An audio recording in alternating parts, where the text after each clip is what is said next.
Ada beberapa tadi yang disebutkan, yaitu yang pertama Paduka Pelayanan Administrasi Kependudukan di tingkat kecamatan. Sehingga kalau dulu harus antri di Capil, maka pada saat ini tidak perlu lagi antri. Kalau mencetak KTP di tingkat kecamatan dan desa, cukup dengan program Paduka dan bisa diselesaikan di tingkat kecamatan. Saudara-saudara sekalian yang saya hormati, selain itu ada pesantren tangguh. Pesantren tangguh artinya apa? Kita menginginkan pesantren kuat dan tidak tergantung pada orang lain. Tentu bahwa ini tidak bisa selesai hanya dalam 100 hari. Oleh sebab itu di sini perlu saya sampaikan bahwa program 100 hari, jumlah 100 hari itu hanyalah merupakan pemantik dari kegiatan-kegiatan yang akan dilakukan selama 5 tahun nantinya. Jadi bukan setelah 100 hari lalu berhenti, akan tapi kita akan terus menyingsingkan lengan baju sampai di tingkat kecamatan, desa, dan kelurahan, sehingga dengan demikian mudah-mudahan selama 5 tahun kepemimpinan kami bisa memberikan warna yang lebih maju terhadap terutama di tingkat kabupaten, kemudian di tingkat kecamatan, desa, dan kelurahan dan desa. Saudara-saudara sekalian, pesantren tangguh ini mencakup bantuan bibit tanaman, bibit pohon, dan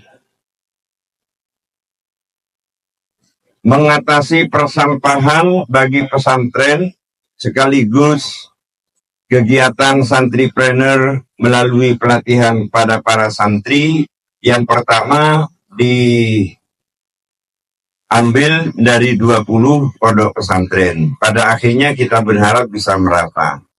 Kemudian yang ketiga, petani bangkit, yaitu panen raya tanaman padi dan temu wicara dengan Poktan dan Gapoktan. Ini sudah kita laksanakan. Dan alhamdulillah hasilnya cukup bagus dalam rangka meningkatkan semangat para petani kita. Kemudian yang keempat, restorasi Pamekasan berteman, yaitu terdiri dari penataan lampu hias, termasuk yang kita saksikan di Arek Lancor, sekalipun masih belum sesuai dengan gambaran apa yang ada dalam pikiran saya. Arek Lancor lain kali harus lebih baik lagi dan ditularkan sampai di tingkat kecamatan. Jadi di tingkat kecamatan harus ada ibu kota kecamatan yang ramai dan bisa menjadi pusat hiburan di tingkat kecamatan. Sehingga warga kecamatan untuk berhibur tidak perlu ke kota, di kecamatan akan kita siapkan. Yaitu di dalam satu wilayah bersama dengan kantor kecamatan, kemudian kantor Forkopimcam, dan di situ pula ada taman RTH, ruang terbuka hijau, kemudian ada taman rekreasi, dan lain-lain. Saudara-saudara sekalian yang saya hormati, kemudian yang berikutnya adalah termasuk di dalam restorasi Pamekasan berteman, penataan kota dan Taman Arek Lancor, penataan pintu gerbang masuk kota ditelanakan, penataan pot bunga, penataan sampah di perkotaan, pemeliharaan PJU penerangan jalan umum, kemudian pemasangan lampu selang di gapura selamat datang, kemudian lampu hias di jembatan dalam kota, rehab trotoar di depan perpustakaan, dan lain-lain. Saya bukan tidak mendengar ada sebagian suara yang menyatakan bahwa hanya urusan dengan lampu hias dan lain sebagainya. Bagi yang menilai seperti itu, tentu mereka yang belum memahami sepenuhnya terkait program 100 hari. Sehingga ke depan saya berharap 100 hari, program 100 hari kerja kami, itu tolong disampaikan kepada masyarakat bahwa itu hanya sebagai pemantik untuk kerja-kerja pada saat-saat berikutnya. Kemudian penanganan sampah perkotaan ini sudah mulai kita tata, kita tidak ingin melihat persampahan, sampah yang berserakan di jam-jam yang seharusnya bersih dari sampah. Oleh sebab itu saya berharap pada masyarakat untuk turut andil.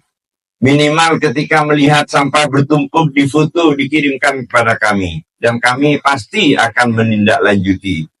Jadi Pamekasan tidak boleh menjadi kota sampah. Dan sampah harus kita perangi bersama, yaitu dengan menjaga kebersihan masing-masing. Saudara-saudara sekalian, kemudian rehab trotoar yang dimulai dari depan perpustakaan, itu sudah trotoarnya sudah bagus, sedang digarap dan akhirnya nanti akan menjadi tempat percontohan yang kita akan perluas pada tahun-tahun berikutnya.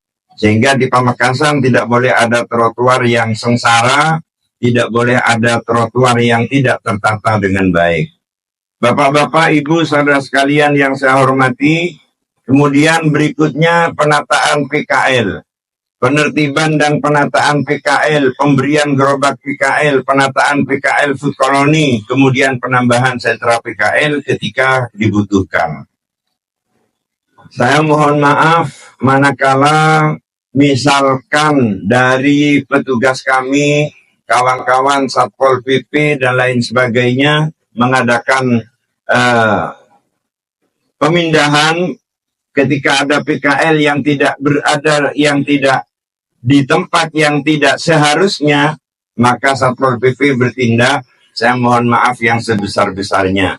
Insya Allah sudah saya wanti-wanti bahwa Satpol PP dan semua petugas tidak boleh menyampingkan nilai kemanusiaan yang adil dan beradab. Jadi insya Allah semuanya sudah sesuai dengan prosedur. Saudara sekalian yang saya hormati, ada peternak digdaya, yaitu temu peternak, dalam hal ini ternak sapi, sebagiannya adalah sapi tacek. Jadi sapi tacek saya pernah menghadiri di wilayah Dempo, pernah menghadiri apel sapi. Jadi kalau sementara ini apel itu dilaksanakan oleh beberapa institusi, apel pejabat dan lain sebagainya, alhamdulillah di Pantura ada apel sapi. Yang hadir ketika itu sebanyak 70 lebih dari sapi yang gagah-gagah. Sapi tacek itu Bapak Ibu saudara sekalian, sapi yang khusus berdiri, kemudian kaki depannya itu diberi ancik sehingga berdiri dengan gagah. Dan alhamdulillah kita mendapatkan apresiasi dari Presiden, Bapak Presiden ketika untuk sapi korban kemarin justru mengambil dari Pamekasan. Tepuk tangan untuk Pamekasan. Alhamdulillah ada seekor sapi yang bobotnya 1 ton lebih, harganya 100 juta. Itu yang dibeli oleh Presiden untuk kurban. Saudara-saudara semangat, saling menyemangati antara satu dengan yang lain. Jangan saling mengentengkan, saling merendahkan, akan tetapi saling mendorong semangat, sehingga dengan demikian, dengan semangat kebersamaan, insya Allah Pamekasan kedepannya akan lebih baik lagi. Dan kemudian Pamekasan sehat, ada cek kesehatan gratis sampai saat ini tetap dikumandangkan. Kemudian ada kampung lansia sehat, kemudian ada santri bebas anemia, pemeriksaan kesehatan jiwa bagi orang dengan gangguan jiwa ODGJ, bahkan dari dinas kesehatan membuat pelayanan sejiwa, satu tekad melayani orang dengan gejala gangguan jiwa. Artinya yang agak sakit jiwa sedikit bisa mendatangi layanan sejiwa. Sehingga barangkali ada yang sudah mulai tidak stabil, ya, silakan datang ke layanan sejiwa. Insya Allah di situ akan ada solusi terbaik. Selain itu ada lansia sejahtera, pemberian santunan kepada lansia. Kemudian ada nelayan jaya, tadi sudah disampaikan dengan pakai jerigen. Sekalipun dulu ada yang salah sangka Ada orang yang mengatakan cek kuna beri jirigen maklah pikapuyaki. Bukan jirigennya yang penting, karena jirigen itu ada barcode. Di jirigen itu ada barcode, yang dengan barcode itu para nelayan bisa mendapatkan bahan bakar minyak dengan subsidi dari pemerintah. Itu yang dimaksudkan. Kemudian layanan kepesertaan BPJS BPJS ketenagakerjaan bagi para nelayan. Ini juga sudah kita laksanakan. Kemudian program Terak Bulan yang sementara hanya berputar di antara beberapa kelurahan, baik yang ada di Kecamatan Pamekasan maupun Kecamatan Padumawu, yang jumlah keseluruhannya ada 11 kelurahan. Itu nanti akan bergantian melaksanakan program Terak Bulan. Dalam rangka musyawarah seharusnya kelurahan seperti apa? Karena kelurahan itu dekat dengan wilayah kota, maka tidak boleh tidak kelurahan harus diperhatikan lebih dari sebelumnya. Sehingga dengan demikian kelurahan bisa menyesuaikan diri dengan kemajuan yang ada di perkotaan. Kemudian fasilitasi perizinan, insentif guru ngaji yang insya Allah dalam waktu 10 hari ini sudah akan digelar. Mohon maaf kalau ada yang merasa terlambat, memang hambatan kita pada validasi data. Ke depan kita ingin baik sektor pendidikan, sektor ekonomi, sektor kesehatan, sektor infrastruktur bisa ditangani dengan lebih semangat lagi dan lebih baik lagi. Sekali lagi, apa yang dilakukan di tingkat kabupaten pada saat ini akan kita tindak lanjuti di tingkat kecamatan dan tingkat kelurahan dan desa. Struktur akan kami perhatikan.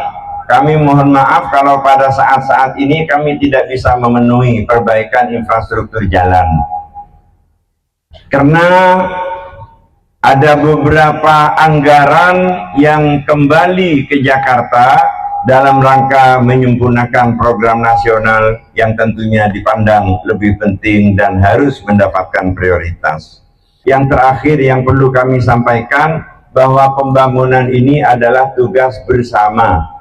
Jadi mereka yang beranggapan bahwa pembangunan ini adalah tugas pemerintah semata, itu sangat tidak benar. Jadi pembangunan ini adalah tugas bersama antara pemerintah dan masyarakat. Jadi masyarakat juga harus mempunyai misi pembangunan. Karena terus terang dalam bidang keamanan dan ketertiban, dalam bidang keamanan masyarakat, kalau kita hanya menyerahkan kepada kepolisian, berapa sih anggota Polri yang ada di Pamekasan? Atau kalau kita hanya menyerahkan kepada Satpol PP yang mengawal Perda, berapa sih jumlah Satpol PP? Ayo kita mempunyai semangat membangun bersama-sama. Saudara-saudara sekalian yang saya hormati, alhamdulillah seni dan budaya seperti yang sering saya sampaikan ke depan akan terus kita kembangkan. Pamekasan tidak boleh menjadi kota mati. Tapi tentu seni dan budaya yang tidak menabrak nilai-nilai leluhur, nilai-nilai yang ditinggalkan, yang diwariskan oleh leluhur kita. Selanjutnya saya berharap Pak Wakil Bupati untuk memberikan support juga. Silakan Pak Wabu. Terakhir, ini mungkin waktunya sudah cukup. Sebenarnya ini sudah jelas dan tepat apa yang disampaikan Pak Bupati. Akan tetapi mungkin para bapak, para ibu ingin tahu bahwa kami Bupati dan Wakil Bupati mulai dari pertama pelantikan sampai hari ini tetap harmonis, tetap semangat, dan tetap kokoh dalam bekerja. Dan kami mohon doa, dukungan ke depan. Semoga kami berdua tetap bersama-sama untuk membangun Pamekasan yang lebih baik.